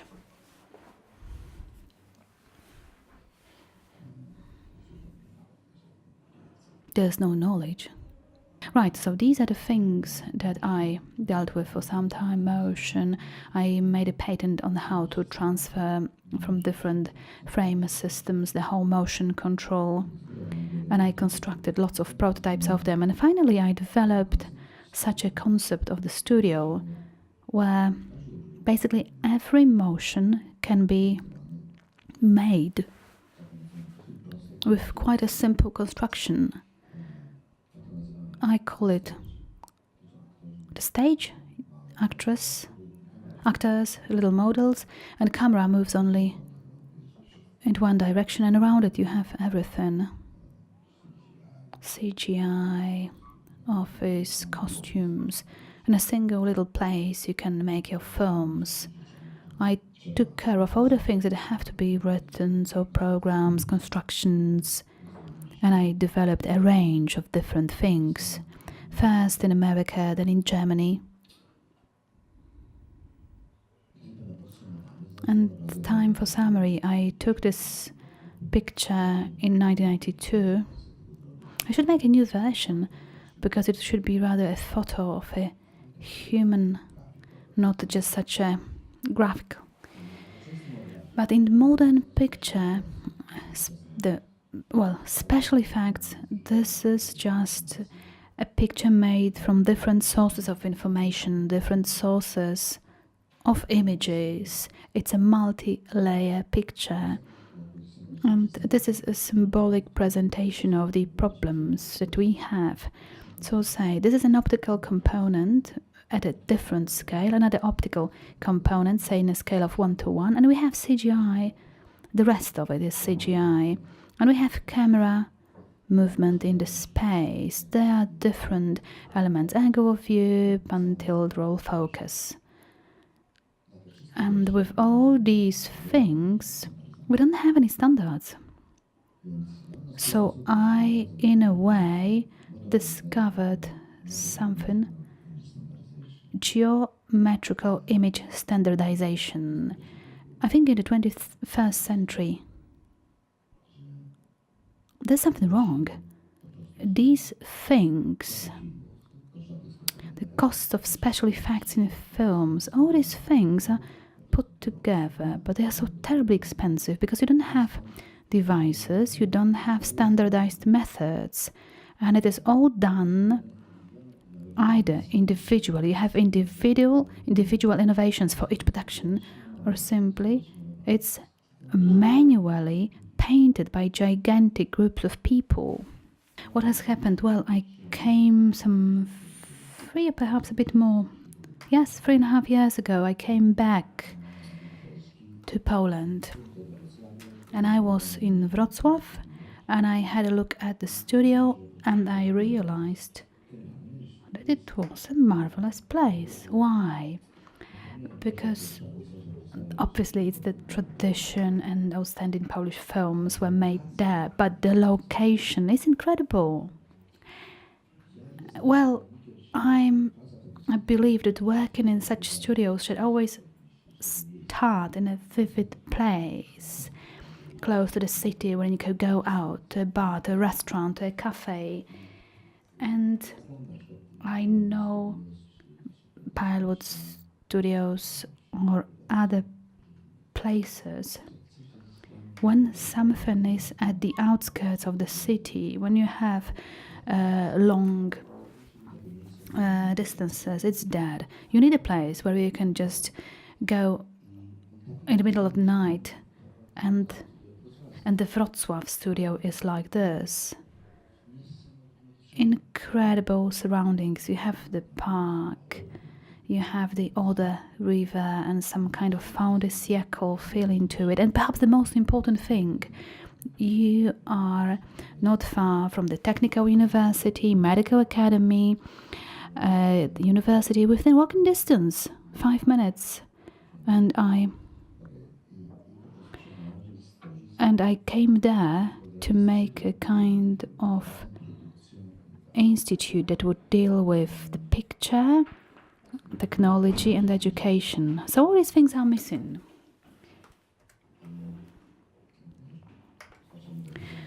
Yes, programming now. Okay, software specialists. If you are not one for programming, what you need, all the letters that we know and the keyboard. And this is basically the grounds, yes, of the C language. This is the riches, achievement. I will tell you, I develop programs and I use half of these symbols. But to learn English or French is much more complicated. People don't understand that a couple of words made a revolution around the world. They revolutionized the world. Well, look the same, trees look the same. The world is very different now. If it were difficult, if it were complicated, you wouldn't have this revolution. The idea is very simple. However, there is a problem for years. There's an absolute lack of understanding, and there's a conflict between technologists and those that were educated in the arts. Computer language, well, written in a piece of paper, yes, this paper is doing something for you. This paper can play music, can constitute a picture, move machines, or communicate with other pieces of paper, and I believe that currently the generation that cannot program things are illiterates. So this situation makes me think, say, 13th century, there were monasteries. In the monasteries, some sacred knowledge was kept by monks, the knowledge of writing and reading. In Poland, it was century 13th, 14th, 15th, and those that could write were very few and far between. And this is a code which produces high definition one frame in magenta color. If I add one more line, say for A equals 0, say 15,000 frames, one more line would produce several thousand of high definition pictures of a film for every pixel. Yes, the code, the color. This is an open, an open subject. So you can make an equation of a picture. Can you? Yes, for sure you can. However, I tell you, nobody's doing it today, as other things remain undone. Yes, we use computer images. Simple example. This is something that I did, perhaps like 20 lines of the code. I took the Earth. This is the picture from NASA. So I made a different projection on a sphere. Can we show the Earth only in one way? And now I look at it. I look at this plane, and I distort the angle of view. The lines show me what happened if we could curve the light. Yes, the beam, say. The beams would look like that. And what will I see then? The sphere of the Earth. And now, if on the surface, if I make any modulation of it, let's say I expressed my modulation by red color, so with the same code, I can get such a picture.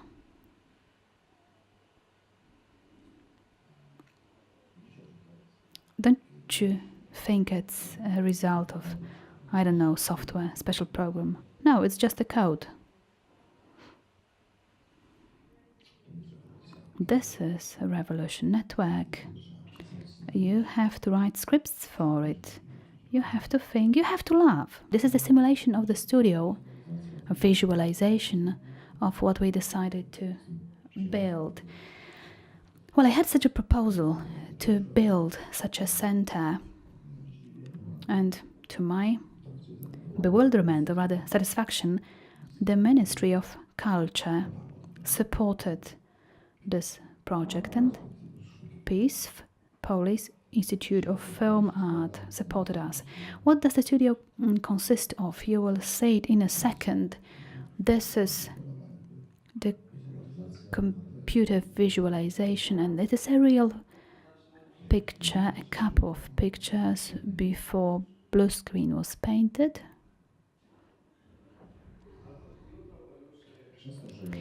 And because I was involved in the development of high definition, we constructed the best equipment. First, uncompressed 10-bit system, 4-channel. With it, we have a machine. I worked with it for 5 years. We have 4 clipsters in control room, and they are dual linked. 10-bit, and we have 10-bit screens, So the first system in which we have first uncompressed HD TV, even Avatar was made on a similar system. There's a great benefit, uncompressed. You can have endless picture processing. This is called Center of Audiovisual Technologies, and Dorotka is the author of the logo. At the same time, this is a symbol of our stage. Blue screen. Should I show you the animations? You know, a group of our graphic designers, before the trip, we asked them for some simulation. However, they didn't manage. So perhaps we shall start with this. If you could imagine some movement in the space, a movement like this. If you could imagine, this is real world. It would be difficult to have this movement, really. Obviously, you can have any film. Look, this movement can be done in a totally different way, with a device moving like this. And please look at the actors and look at the towel. This is as if a camera, yes, tracking it. Different heights. And this movement can be made by such a device. Every movement in the space can be made by this device without any limitation. Yes, and I think I will show you another thing. We made only 2 tests. And first, perhaps I should show you a film, a test version.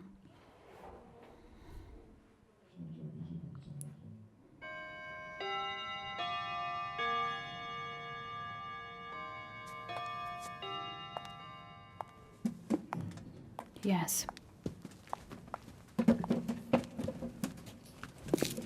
And now look at the movement. These are 2 actors.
Well, I can tell you about its weak points, but I will first show you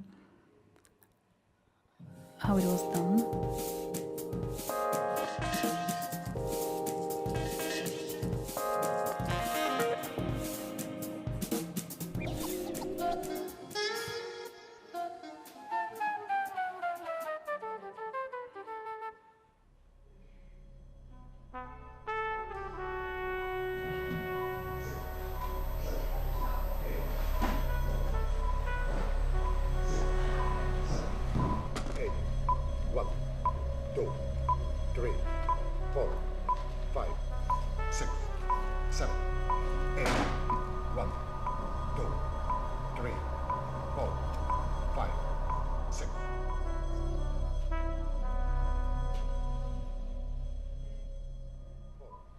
Five, six, seven, eight, 1.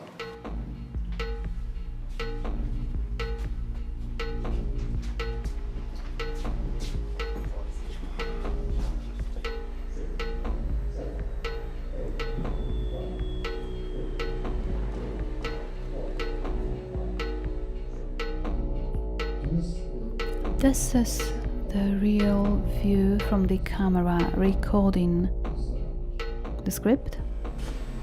Twój voice, życzę głośniej, bo ja kupię i Dobra, słyszę okej. milczenie.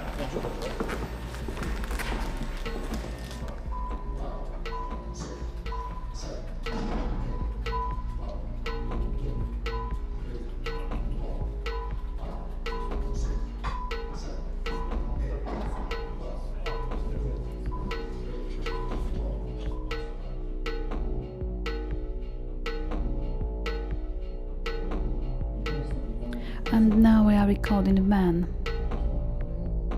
It's yet another layer. You may guess it's a problem of chronology. Motion control. How to record remote W tym filmie objects, jest close objects. nadzieję. To audio, wideo. Tak lepiej wypada niż grupa Z wideo. audio, grupa wideo jest po prostu genialna, jest perfekt. A co z grupą motion? A grupa motion? No to co, nie będę... Może Mirela się wypowie. No ja słyszałam właśnie, że grupę motion nie bardzo. To ja chciałam powiedzieć, że grupa motion nie jest taka zła, ale mamy nadzieję, że się poprawią.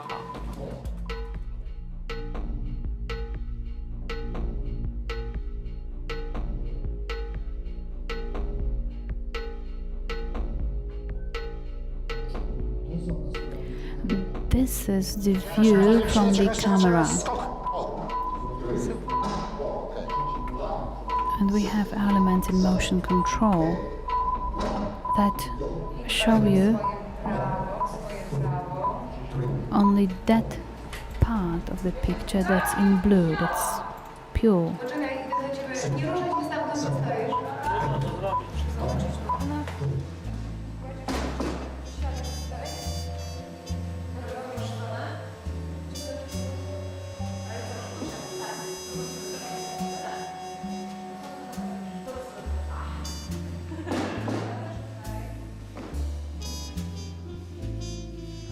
Co, może jednak nie róbmy tego, że on tutaj tego żołnierza zasłania. Chyba powtórzę, prawda?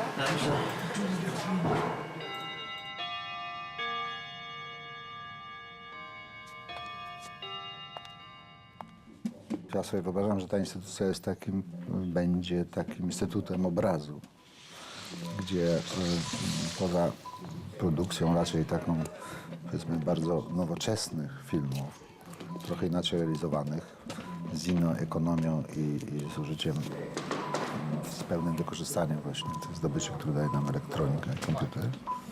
Widzę tutaj tak samo jakiś proces edukacyjny, działalność edukacji, prawda? Trzeba uczyć nowe pokolenie filmowców, którzy często są na bakier z technologią, żeby po prostu ludzie zrozumieli, że można film w ogóle inaczej realizować. I jednocześnie widzę po prostu badania, że naukowe w dziedzinie obrazu. Dzisiaj nie ma na świecie takiej instytucji, która się właściwie tym zajmuje.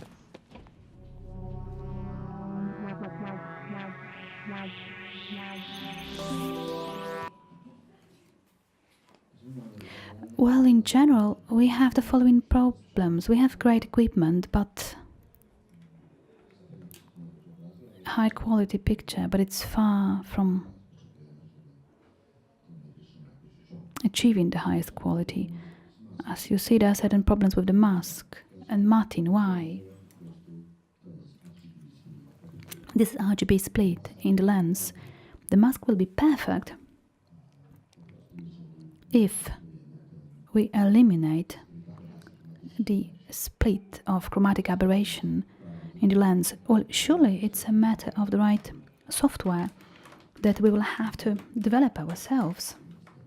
It's not such a difficult task. However, to have it in full zoom is a bit complicated. At the same time, there's also the connection between CGI and optics. Every lens has its own distortion, and you have to take account of it each time. And you have to put it into computer graphics. However, as long as we use the same lens for models, miniatures, that long, everything is okay optically. Obviously, I would like CGI to automatically deliver the same pictures as the lens does. But there's a problem, because CGI around the world is not based on any practical conditions. So to write real codes, I mean the CGI per lens, you need a studio that we have just constructed, and to do it, imagine the simplest way. For example, what does it mean? The right image of this cup. Well, you have to have a reference point. What does it mean, a good image? You don't have a definition of it. You have to accept some kind of reference. So you can accept that the reference would be the optic image with all its flows. You don't have any better method to capture the view. We don't have any objective definition of the image. Sunset, how should it look like? Which one? The sunset today, yesterday, or tomorrow? From this camera or from that point of view? In this continent or perhaps a different one? There are very many things that are not ordered yet. And the aesthetics, this is something beyond definition, unlike precise science. However, back to CGI, I believe that to have a good image of this cup, you need a reference, because we can only assess it in motion. You need a device, a camera, moving, getting closer, getting farther away, and you need a system that would locate this cup in a space at a specific position. Then the data has to be transferred to CGI. Next to it you place another cup, and then when you're writing a code for the cup, you need a system to connect the two pictures. The result of the code has to be compared against the reference in motion in space with controlled light, with connection between the two things. So you need a machine, you need a pipeline for it, and the studio will play this role. CGI is not that well developed. CGI, it doesn't suit any of them. These are great costs, I think, and some very uneconomic idea with the best special effects. Chapeau bas. However, it costs hundreds of millions of dollars. So there's something sick in it. Hundreds of thousands of dollars. So Avatar costs more than building a reliable skyscraper, good construction. How can you treat it? Or perhaps it is, say, some incredible field in which you can change many things and have real revolution. Well, obviously I know why it is so. Why the progress of production and film technologies. I know it inside out. Today, a film producer, who's the author of the film? The DOP, the writer, the actor, the director, they don't have any technical education. No, there are certain examples, very rare. Cameron is such a man. For example, even Lucas doesn't know too much. Not to say anything about Coppola. These people are dependent on the technical teams. It's impossible now to make a film without special effects. However, who's dealing with special effects? We have new people, special effects supervisors, yes, in big productions. These are business people. Business people, they do know special effects, and they know that they deal with a group that knows nothing about it. Yes, and this is like a scavenger, just how to get even more money out of them, how to get more money. When you use it if you do something in post-production, frames, 600 computers, a license for every computer, and in every program you have 10 plugins. So you can have a good budget, really. 600 operators working on 3 shifts. Think about it.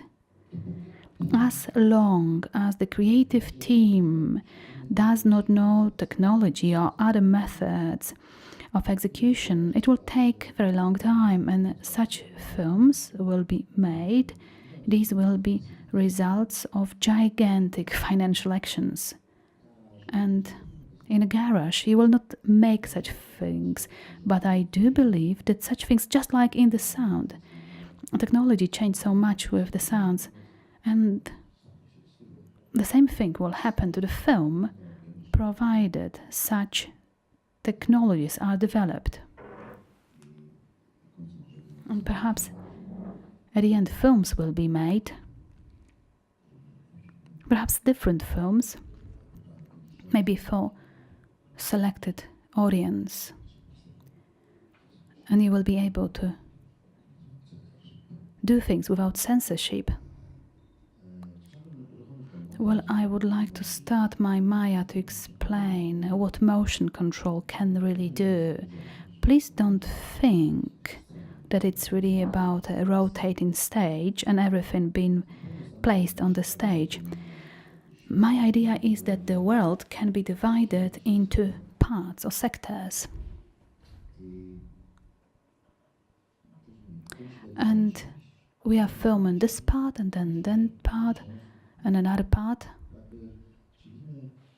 We divide the world into areas in which action develops, and these worlds are interconnected, so that's why they're walking boards. People can run and walk without limitation. In a film, we either have static takes from one location, or we can have movable camera, and the natural result of moving the camera is the fact that certain things are in the frame and some elements leave the frame. So for the film, what really matters is the life of the object when they are visible in the frame. So my system discovers, after motion was designed, when something is in a frame and when it's getting out. And we are filming overlaps. So without end, you are not limited physically. You can go for 100 kilometers with your camera. You can have the whole film made. However, this is a construction of a picture of multiple layers. My system solves the problem. I can join objects of any scale in a single take in harmony, and these scales shall not be like 1 to 4. It could be 1 to 3.75, and you can have very many scales in a single picture. I believe that to have good film scenes, you have to make films made of several layers, just like in music. I can see many similarities between music and the picture. So I'll try now. The softwares don't want to work, but this one should. Let's open some recent file. I will show you motion control. This is the picture of the studio. I think I shall come to a single picture and will show you the whole situation.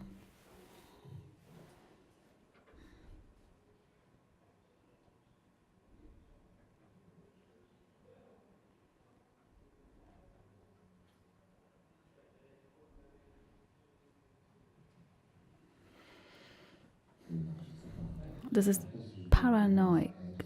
So Cartesius, yes, X, Y, Z, and Maya in the standard X, Z, Y.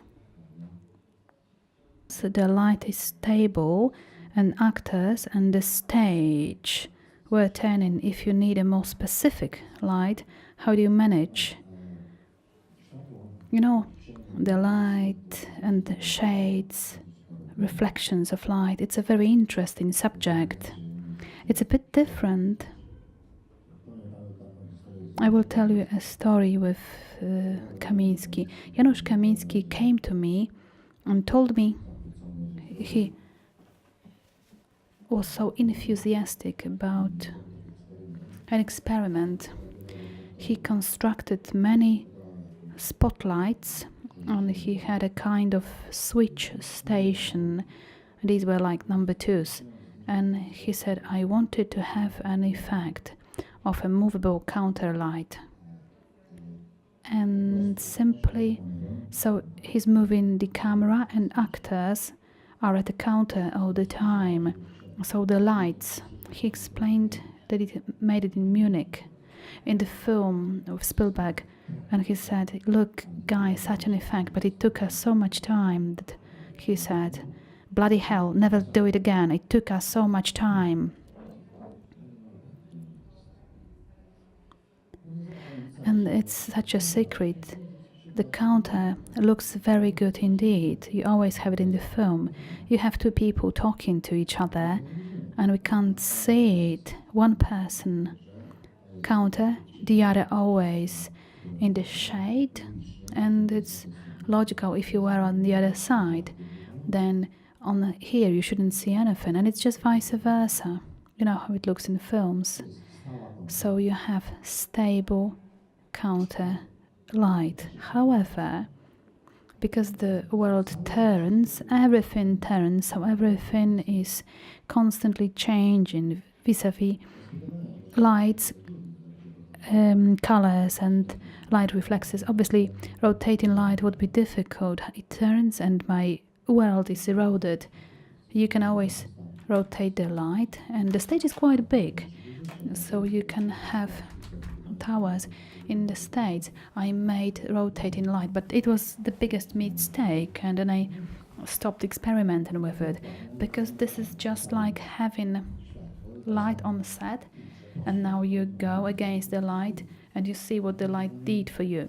Always you look for a counter, and if you need such things, then you have special effects, and it's all doable on the stage. However, you know, it's such an interesting thing. People think, and it's such a mistake in computer graphics, people think that we can repeat the reality, but certain things are about cognition and the psychology of vision. We are not at all sensitive to sources of light and results of light effects. In an interior, the most important thing for us, we do all this micro movement of the head, spectral vision. It's not just bioptics, these little movements that determine all the relations in the space. And us, we have a kind of mechanism to discover that with our movement, everything is okay. We don't think, oh, wait, why this area is brighter? Where does it come from? If I were, for example, to see some parts of beams of green, red, abstract light. No, you move, yes, with your little movements of the head, you realize that everything is real, and that's enough. You take it for granted, it's the reality. If here I moved my hand, yes, and if you could see some reflection in the ceiling, well, we can just discover it's coherent. Yes, this thing and that thing, they move the same. Or I now could have many shadows produced. As long as these things, especially when we move in space, as long as these things are coherent, you don't care where the light comes from. You may not say, what is the reflection of me in this world, or how the source of light is illuminating me, and how the shape in the wall will look. This is also an artistic element. You can interpret things in an interesting way, but it must be logical and coherent. Spójny! Spójny! And we are sensitive to this, but if you discover in the picture certain absence of coherence, yes, you move this and there's another movement, then you look for a source. Yes, this is very atavistic probably it's like entering the forest. There's a little breeze, and what do we see? Myriads of movable objects, grass, leaves. We see certain logics in it. However, if something moves in a different way, then instantly we notice it. Especially if you are a beast of prey. It's just very interesting. I made many experiments in this field. I had a lamp on the table. And the shade was at a different direction, and the lamp did not produce it. Yes, it was illuminated, however, it did not produce the shade. When I moved, it was just natural. Nobody asked me why it is against the shadow. Why this lamp doesn't produce shadow here? Nobody could see it, as long as in the movement it behaved logically. Because all I know, you can have a source of light that produces a shade that does not exist here in the screen. However, when I move and the shade behaves differently, then it suggests that there's another source of light responsible for the movement. So it is not necessarily just as we think, that you have to recreate with real physics the whole concept of, it's a bit pulled on, because you can never say where to start and where to finish. And I believe that to have the right image of the world, you will have to start from the Big Bang. You have to go through all the stages of the evolutions of cosmos and have to get to the picture today. So we are at certain level of understanding of things, and simply there's a very